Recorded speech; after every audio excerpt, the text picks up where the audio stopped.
খাবো মা? হরলিক্স খাবে বাবা? সত্যি সত্যি হরলিক্স খাবো মা? কি মজা কি মজা, আমার হরলিক্স খেতে খুব ইচ্ছা করে। ডাক্তারবাবু বলেছেন দুবেলা তোমাকে হরলিক্স খেতে। তুমি বসো, আমি গরম জলটা করে নিয়ে আসছি। কেমন? কি গো মা, তোমরা হঠাৎ একেবারে বড় লোক হয়ে গেলে। এবার থেকে 10-20টা ঝি চাকর রাখো, যে তোমায় পান সেজে দেবে। হঠাৎ এই কথা বলছিস কেন? এবার থেকে আর অভাব অভাব বলে টাকা ধার চেও না। যা বলবি সোজাসুজি বল। বড় লোকের দেখলি কি? রোজই তো শুনি বড় অভাব, টাকা নেই, সংসার চলছে না। এদিকে তো ঘরে ঘরে হরলিক্স খাওয়া হচ্ছে। হরলিক্স? মা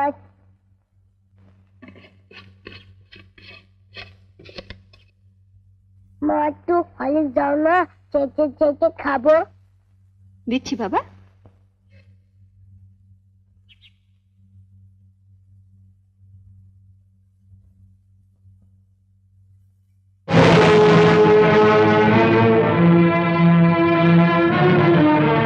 লুকিয়ে লুকিয়ে ছেলেকে হরলিক্স খাওয়ানো হচ্ছে, আর যেই না সংসারে একটু বেশি টাকা দিতে বলি অমনি মুখ শুকনো করে বলা হয় কোথায় পাবো।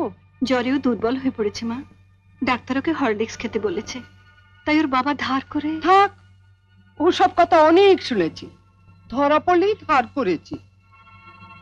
নে লতু, তুলে নে হরলিক্সটা।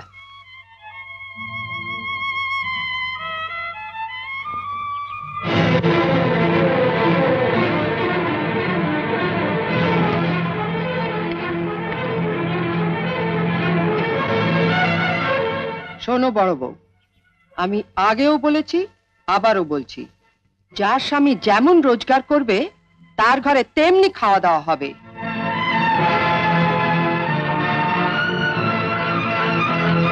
ছেলেকে যদি হরলিক্স খাওয়াতেই হয় তাহলে কর্তাকে বলো রোজগার একটু বাড়াতে, নয়তো এর পরও যদি ছেলে হরলিক্স খেতে চায় তাহলে বাজার থেকে 20 পয়সা দিয়ে হরলিক্স বিস্কুট কিনে এনে দিও, কেমন? আইলো তু। ও দিদু, ও দিদু, দিদু আমাকে একটু হরলিক্স দাও না, চেটে খাবো। হরলিক্স খাবে? ওইখানে হরলিক্স পড়ে আছে, যা গিয়ে চেটে চেটে খা।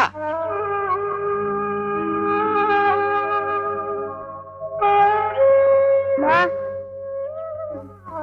মা দিদি বলে হরলিক্সটা খেতে, শুয়ে পড়ে চেটে চেটে খেয়ে নেবো। খালি খাওয়া খাওয়া আর খাওয়া, মরতে পারিস না, তোমাকে মরতে পারিস না, মরতে পারিস না। ওকে মারছো কেন? ওর কি দোষ? আমি আর পাচ্ছি না ছোট, মা হয়ে ছেলেকে একটু হরলিক্স খাওয়াতে পারবো না, সে অধিকারটুকু আমার নেই।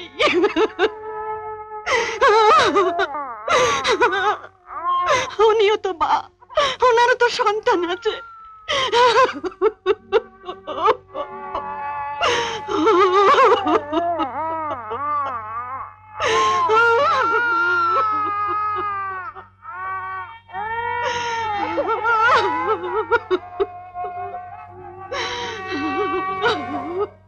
আমার পেছনে লাগা?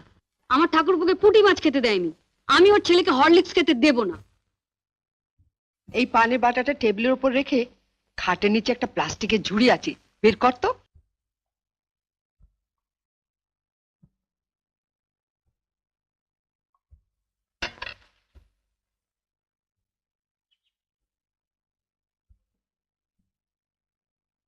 বস। জানিস বাজার থেকে আপেল আনিয়েছি, শরীরটা এত দুর্বল লাগে। ওই হরলিক্সটা তুমিও খেতে পারো মা। হ্যাঁ, প্রত্যেকদিন রাত্রিরে 1 গ্লাস করে হরলিক্স করে খাবো। হ্যাঁ, আর বানাতে দেবে বৌদিটাকে। তবে একা খেও না মা, বাবাকে একটু দিও। হুম। বিয়ের পর তো বাবাকে কিছু খাওয়ালি না, তা এতই যখন খাওয়াবার শখ তখন বাজার থেকে একটু বিষ এনে দে। অসুস্থ নাতিটার মুখ থেকে কেড়ে নিয়ে আসা হরলিক্সটা তোর মাই খা। ঠিক আছে, তোমাকে আর খেতে হবে না। দেখ তো মিষ্টি কিনা।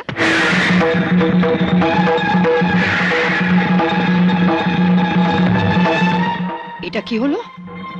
আপনি তো একটু আগে বড়দির ঘরে বলে এলেন মা, যার স্বামী যেমন রোজগার করবে তার ঘরে তেমন খাওয়া দাওয়া হবে। আপনার স্বামী তো মাত্র 150 টাকা পেনশন পায় মা। আপনার যদি এতই ফল খাবার শখ হয় মা, বাবাকে বলুন না রোজগার বাড়াতে। নয়তো এর পরেও যদি আপনার ফল খাওয়ার শখ হয়, তাহলে বাজার থেকে 20 পয়সা দিয়ে কুল কিংবা পানি ফল এনে খাবেন, কেমন?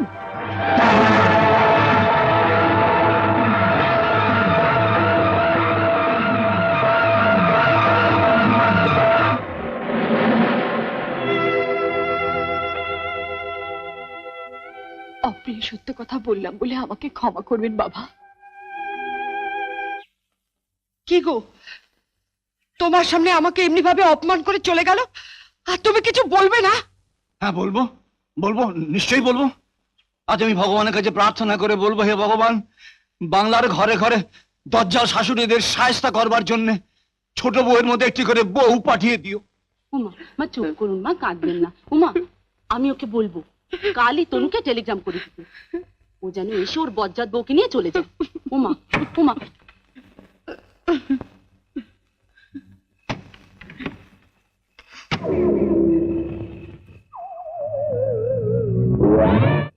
$25,000 টাকা আছে, লকারে রেখে দাও।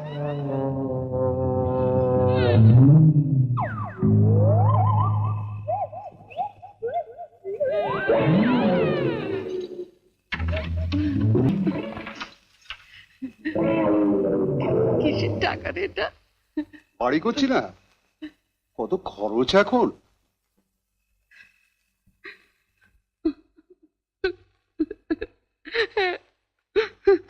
তাড়াতাড়ি বাড়ি কর, আমি আর তোর সঙ্গে গিয়ে থাকবো বুঝলি। মা, ও মা, বাবা, মা কোথায়? শ্রাদ্ধে গেছে। শ্রাদ্ধ? কার শ্রাদ্ধ? আমার আর ছোট বউয়ের, তোর মেজদার ঘরে হচ্ছে। তুমি না? আমার একটা উপকার করবি তো? টাকা ধার দিতে পারবো না, আমি বলে দিচ্ছি। আমাকে তোর এত ভয়? কি বলবে তাড়াতাড়ি বলো। আমি একটা গল্প বলে যাব, তুই একটু লিখে দিবি মা? কিন্তু বাবা, গল্পটা খুব ভালো, বেশিক্ষণ লাগবে না।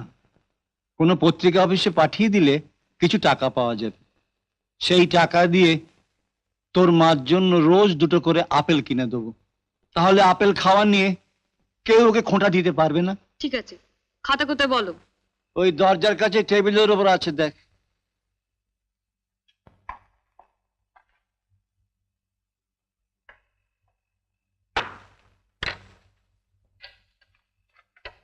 নাও বলো। আকাশে প্রখর রোদ, কিন্তু কেউ লক্ষ্য করেনি আকাশের কোণে একটা কালো মেঘ জমেছে। সেই কালো মেঘ আস্তে আস্তে ছেয়ে ফেললো সমস্ত আকাশটা। সেই কালো মেঘ আস্তে আস্তে ছেয়ে ফেললো সমস্ত আকাশটা। কোথাও নীল আকাশের চিহ্ন মাত্র রইল বাবা, না। চুপ, গল্প বলছি। কাকে গল্প বলছেন বাবা? ঘরে তো কেউ নেই। কেন, লতু ঘরে নেই? না, ওকে তো দেখলাম মেজদির ঘরে গিয়ে ঢুকলো। লতু চলে গেছে?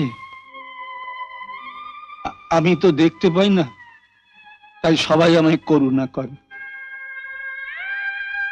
জানো ছোট বউ, সবার কাছে আমি বোঝা হয়ে গেছি। বাবা, জানো ছোট বউ, আজ আমি অন্ধ হতাম না, আমি দেখতে পেতাম। ডাক্তার বলেছিল বেলোরে গিয়ে অপারেশন করলেই আমি ভালো হয়ে যাব। সবে রিটায়ার করেছি, প্রভিডেন্ট ফান্ডের টাকাও হাতে রয়েছে। বেলোরে গিয়ে অপারেশন করবার ডেটও ঠিক হয়ে গেল। যেদিন যাব সেদিন সকালে। শিগগিরা। ওগো শুনছো? তাড়াতাড়ি বলো, আমার ট্রেনের সময় হয়ে গেছে। অবিনাশ বাবু এসেছিলেন, উনি বললেন 10 দিন পরে প্রদীপ বিলেতে চলে যাচ্ছে, তার আগে উনি প্রদীপের সঙ্গে লতুর বিয়ে দিয়ে দিতে চান। 10 দিনের মধ্যে? হ্যাঁ, প্রদীপ উঠতি বয়সের ছেলে, ওখানে গিয়ে যদি মেম সাহেব বিয়ে করে বসে তাহলে আমাদের লতুর কি হবে? ওর থেকে ভালো পাত্র কি নতুন পাওয়া যাবে?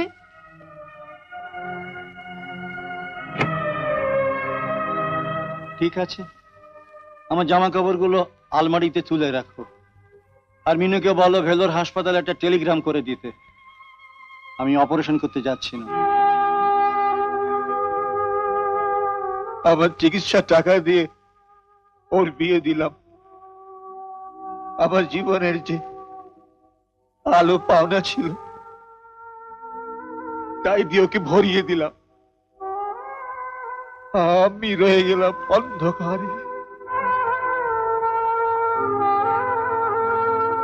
সেই মেয়ে আমায় করুণা করছে, আজ ছোট বউ সেই মেয়ে আমায় করুণা করছে।